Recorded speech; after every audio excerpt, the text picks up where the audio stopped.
Vítám vás tady na pravidelném setkání společnosti Negotium, naší skupiny Bratislav. Jsem moc ráda, že jsme se tady sešli opět v takovém hojném počtu. Vítám tady jak naše stále členy. Dobré ráno, Michailo. A dovolte mi teda přivítat naše hosty, takže po levé straně vemu pana Jakuba. To znamená, budete mít vaši minutu slávy, abyste se nám představili, řekli něco o sobě, jméno společnosti a po skončení si domluvte určitě schůzky.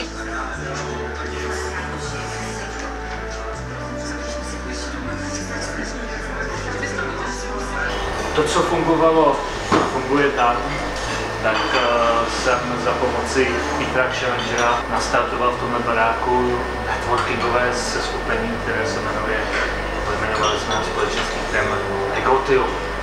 No a jak šel čas, tak jsme už po docela tady. Máme 3 česky mluvící skupiny, 3 anglicky mluvící skupiny, teď vám to probíhá v Barceloně na Řecké ulici 25.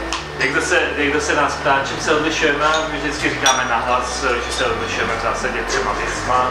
První věc je od začátku toho opravdu děláme v češtině a angličtině. To nejvíc, čím se odlišujeme, že fungujeme týdně.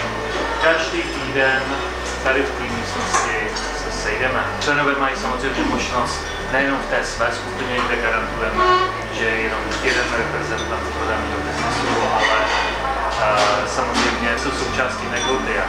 Můžou chodit i z té úterní, i z té čtvrteční skupiny, na středeční skupiny, nebo do anglicky mluvící skupiny. Prostě tam ten průnik je. Čili to je ta druhá výhoda.